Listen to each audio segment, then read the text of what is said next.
આયા હોય હરેક ગામના હતા. આજે આ કંબોઈ નથી પણ એ દિવસે કંબોઈ ગામના બધા ભાઈઓ હતા, ગોપાલ શેઠા, વિજુભા હતા.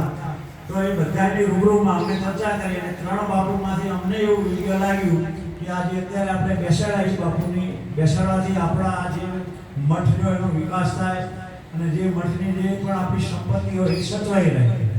એ હેતુથી બાપુએ અમને 4 વાર પૂછ્યું તમે કહેતા હોય તો હું જાહેરાત કરું, ન કે નહીં હજી તમારે જેની હારે ચર્ચા કરવી હોય એની હારે કરી શકો છો. તો આપણી સાથે હાલ બાપુ ચોપરાજી એ પણ થોડાક વખતે એમને પણ એવી ઈચ્છા હતી કે પણ પછી ચાંપરાજીને અમને સમજાય કે આ રીતની વાત છે બાપુ. એટલે ચાંપરાજીની સાથે જે બધા હતા એટલે ચાંપરાજીને મેં કીધું તમે એ બધાને મનાવી અને પછી બાપુને કહો કે ભાઈ બાપુ નામ જાહેર કરે. ચાંપરાજી એ લોકો હારે ચર્ચા કરીને પછી આવી અને ચાંપરાજી એવું કીધું કે બાપુ બોલાવી નાખો અમરનાથ બાપુની જે આપ જાહેર કરો, કોઈ વાંધો નહીં, બધા જ સમાજ છે, અમે તો હતા જ પણ એવું ગ્રુપ હતું જે સમાજ હતો થોડું ઘણું એ ચાંપરાજી સાથે બધા ચાંપરાજી આવી અને કીધું. અને પછી જ આ બાપુએ પહેલા 3 વાર બાપુ બોલ્યા હતા કે અમરનાથ મહંતના બંદેનાથ બાપુ બોલશે પછી આ બોલ પાછો નહીં ખેંચાય. બધા આપણે 3 વાર અગરજીની જય બોલાવી અને પછી બાપુને કીધું તમે બોલો, કોઈ વાંધો નહીં, અમે બેઠા છીએ. અને પછી જ બાપુએ જાહેરાત કરી. બાપુએ કોઈ આપણા ઉપર જોર જબરીથી જાહેરાત નથી કરી. સમસ્ત સમાજ ત્યાં ચૌધરી સમાજ હતા, બીજો સમાજ હતો, ગોસ્વામી હતા, ઠાકોર સમાજ હતો. ગોસ્વામી સમાજમાં પૂછવાનું આવે તો સિયોરી સાઈડના જે અક્ષપુરી ગોસ્વામી સમાજ હોય એ લોકો હતા હાજર. એટલે કોઈ પણ એવું કહેવા માંગતો હોય કે આ જોર જબરીથી મહાન બેસાડી દીધો છે કે કોઈ વિધિ નથી કરી. ત્યાંના અમુક લોકો એવું કે પાલકી 7 ગામમાં ફરે. કોઈ પણ પૂછ્યો પાલકી કોઈ દિવસ આ દરવાજા બહાર ના નીકળે. પાલકી મહંતની અંદર જ રહે, અંદર પાલકી ફરીને સમાધિ આપવાની. એટલે કોઈને ખ્યાલ ન હોય એવા બધા અમુક વિચારો લાવીને વ્યક્ત કરતા કે અમારે ભાઈ પાલકી બહાર ના લાવીને અમારા ગામમાં ના લાવી. અને જે પરંપરાગત રીતે જ સમાધિ આપી છે. સમાધિ આપવાની હોય જે સિયોરી સાઈડના ગોસ્વામી સમાજ એમનો છે એ લોકો હોય. આ સાઈડ હોય દેવદરબાર હોય તો આપણો ખરા એરિયાના અને આ સાઈડના ગોસ્વામી સમાજ એમને સમાધિ આપવાની હોય. એટલે જે હંસપુરી બાપુ એનું નેતૃત્વ કરતા હતા, પોતે પૂરેપૂરું નેતૃત્વ કરી કઈ રીતે સમાધિ પરંપરાગત અપાય એ રીતે જ આપીશ. એમાં કોઈ કચાશ કરી નથી. પણ અમુક સમાજને આ આપણી પરંપરાગત ગાદી મઠ પડાઈ લેવો છે એવું મારા ધ્યાનમાં લાગે છે. અને એ લોકોએ અલગ મીટિંગો ભરી અને આ મઠની આપણે તે દિવસે બાપુનો સંપૂર્ણ હતો જગદીશપુરી બાપુનો, એમનો આપણે આપણા સમાજમાં કેતોબારનો એ બગાડ્યું. ખરેખર એમને જો માન પ્રત્યે પ્રેમ હતો તો એ દિવસે તો પોતે સૌએ આવી અને જે એમનો પરંપરાગત સંકુલોની અંદર દુઃખ કેવો કરવો પડે એ કરવાનું. એની જગ્યાએ આખો એક સમાજ આવ્યો અને બીજા સમાજોને ભડકાઈ અને આખી કાંકરેજ તાલુકાના આખા ગુજરાતની અંદર આપણા મઠનું નામ ખરાબ કઈ રીતે થાય એ રીતે આખું વાતાવરણ બનાવ્યું. તો આ જે નિર્ણય લીધો છે એ નિર્ણય કોઈ આપણે પરંપરાગત ગોસ્વામી સમાજની કે એવી આ ગતિ નથી. આની પહેલા હરિપુરી બાપુ હતા એ ગોસ્વામી હતા. એની પહેલા મણિપુરી બાપુ હતા એ દેસાઈ હતા.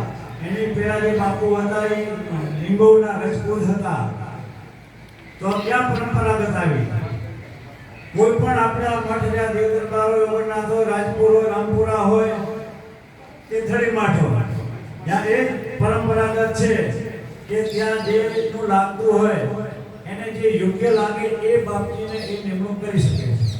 કોઈ જગ્યાએ કોઈ પણ સમાજનો પર્સનલી હક નથી. અને એ રીતે જ આપણે આ મહંતને બિરાજમાન કર્યા છે અને આપણા કહેવાથી કર્યા છે. તો મારી આપ સૌને વિનંતી છે કે આપણા સમાજમાં ભાગલા પડે માટે એ સમાજે અમુક ગામોમાં જઈ અને મિટિંગો કરી અને એવા એવા ભાષણો કર્યા જેનાથી મઠનો ઠીક પણ આપણો જે એકતા રહી એ પણ તૂટે. એટલે મારી આપ સૌને વિનંતી છે કે આપણું જ્યાં સગો વાળું આપણા ભાઈઓ જે લાગતા હોય અને બીજાના રસ્તે ચડ્યા હોય તો આપણી ફરજમાં આવી જાય છે કે આપણે આપણા ભાઈઓને આપણી સાથે રાખીએ અને જે નિર્ણય લેવડાયો છે એ નિર્ણય ઓગણનાથ બાપુ મહંત બલદેવનાથ બાપુનો નિર્ણય ફરે તો એવું સમજવાનું કે આપણા સમાજનો નિર્ણય ફર્યો કહેવાય. એ બાપુ બોલે એટલે આપણે જીવ દઈ દેવા તૈયાર છીએ. તો એ મઠમાં બાપુને બેઠા આપણે તો અહીંયા ચા પી 100 રૂપિયા મૂકી નીકળી જવાનું. આપણે કોઈ ખાવા પીવાનું કરી બીજું કાંઈ માં કાંઈ લેવાનું કરી. બાપુએ કીધું છે કે એક લાકડાની હરી જાય તો મારી પાસેથી સોનાની સળી લઈ જવાની. આવી જવાબદારી તો કોઈ પણ લઈ ના શકે. એટલો બાપુને વિશ્વાસ હશે કે આ મહંત ઉપર ત્યારે પોતે સીધી સોનાની સળી લઈ જવા માટે આહવાન કર્યું છે. પેલા બીજા બે મહંત હતા એમના માટે આપણે કીધું અમુક માણસો કે તમે આ બે મહંતની કોઈ જવાબદારી લો છો, ચલો આપણે એવો નિર્ણય લઈએ. તો કોઈ પણ એ મહંતની કોઈ જવાબદારી લેવા તૈયાર નહોતા.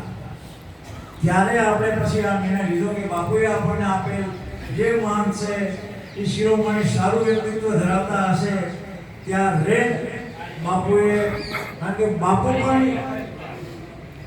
બાપુ પણ એ મઠનું હિત ચાહતા હોય. એ મઠ પણ આ મઠના સાનિધ્યમાં જ આવે છે. કોઈ એમ કહેતું હોય કે દેવ દરબારને શું લેવા દેવા, અમરનાથ ધણીને શું લેવા દેવા, દેવું નહીં.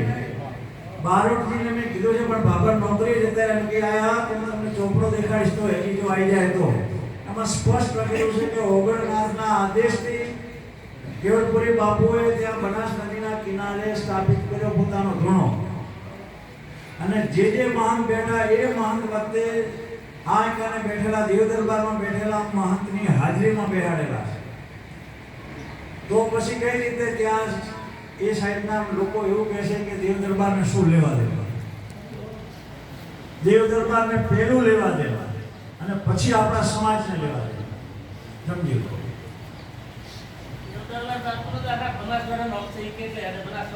હા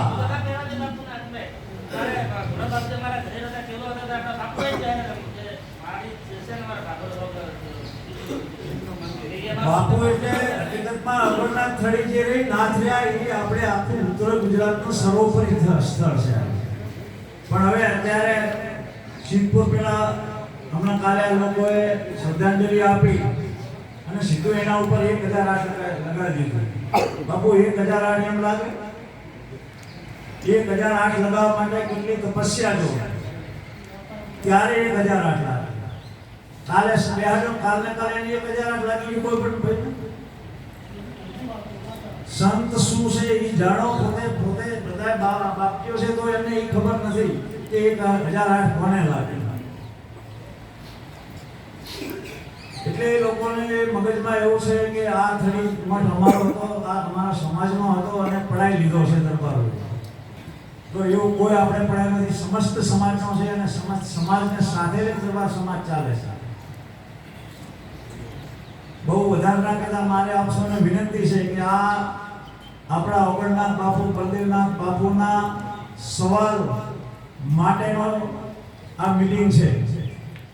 એવી વાતો આવે છે કે આ મંત્રને ગમે તે રીતે ઉઠાડીને આપણે બીજો બેહાડો.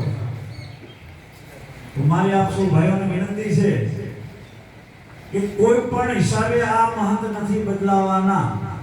એના માટે એમને કોર્ટમાં જવું હોય તો છૂટી છે, પણ કોર્ટ સિવાયનો કોઈ પણ રસ્તો એ અપનાવશે તો એ રસ્તો રોકવા માટે હું આપણા સૌ સમાજને આહવાન કરું છું કે એના માટે આપણે જે પણ રસ્તો અપનાવવો પડે એ અપનાવવાનો છે. આપણા મઠને, આપણા સમાજને આપણું કોઈ પડાઈ ના જાય એના માટે હું આહવાન કરું છું.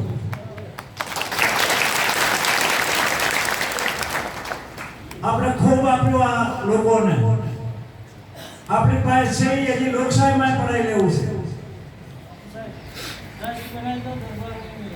એ વાત થઈ છે ટ્રસ્ટ બનાવવાનું છે અને ટ્રસ્ટની અંદર અમે કંબોઈ કહેતા અહીંયા કીધું તો અમે હરેક સમાજના લેવાના છે.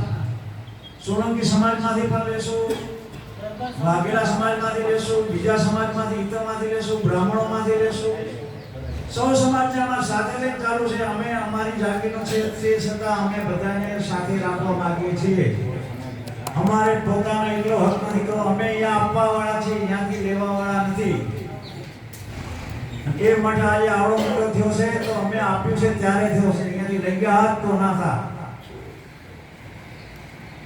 જે મારી આપ સૌને વિનંતી છે, આના માટે જે પણ આપણે ફાઇટ આપવી પડે એ આપણા બાપુના સવાલ ઉપર આપણે આપવાની છે. વધારે ના કહેતા. આપ સૌને મારા કોઈ પણ બાબતમાં ખોટું લાગ્યું હોય તો મારા સમગ્ર ભાઈઓને હું માફી માંગુ છું જાહેરમાં. અને આપણે બાપુનો સવાલ રાખવા માટે જે હદે જવું પડે એ જવાનું છે. બસ એ ભગવાન મહારાજ કી જય.